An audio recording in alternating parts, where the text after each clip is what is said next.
9 تا کلمه که خیلی پیش میاد اشتباه تلفظ بشن و بررسی میکنیم، تلفظ صحیحشون رو یاد میگیریم. شماره 1، ما تو فارسی ماهی سالمون میگیم، ولی تلفظ انگلیسیش همونطور که توی فونتیک هم میبینید اصلا ال نداره، پس انگلیسیش سالمن، سالمون اینا نیست، سامن، سامن. حالا درست نیست من تلفظ اشتباه رو بگم بهتون، ولی خب میگم که اینجوری تلفظ نکنید چون که خیلی رایج است.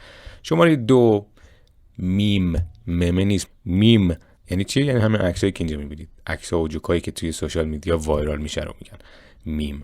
شماره 3 که به معنی صف هست، فقط کافی حرف اول رو تلفظ کنیم، کیو، یعنی اون 4 تای آخری تلفظ نمیشه انگار، کیو. شماره 4 خیلی شنیدم میگن ستومک، ستومک نیست، ستامک، ستامک. همینجور که میبینید اینجا آ هست و حرف صدادار آخرم شوا نزدیک به ای هست، ستامک. شماره 5 که جزء پرچالش ترین هاست، دیدم بعضیا میگن clothes، clothes خیلی سختش میکنن. توی امریکن شما فرض کنید فقط 4 تا صدا داریم که ل، او و ز، یعنی صدای ز اونقدر غالب هست که تی اچ رو حذف میکنه، clothes به این ترتیب.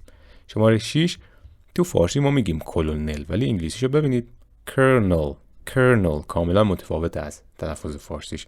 و شماره 7 معمولا درست تلفظ میشه، فقط حرف آخر رو نگاه کنین شوا هست، یعنی یه دونه شبیه به ای ما باید آخر کلمه اضافه کنیم، ژانر. شماره 8 پیزا نیست به هیچ وجه، حتی اگه توی فونتیک نگاه کنید صدای سه هست، پیتزا، تی رو کامل داریم ما، پیتزا. و شماره 9 هم جیف نیست، به اشتباه خیلی میگن جیف، اما یادتون باشه این جی اول این گیف از گرافیک میاد، ما که نمیگیم جرافیک، میگیم گرافیک. اینم از این. شما چه کلمه‌ای میشناسید که اشتباه تلفظی زیاد دارن؟ توی کامنت ها بر من بنویسید. مرسی.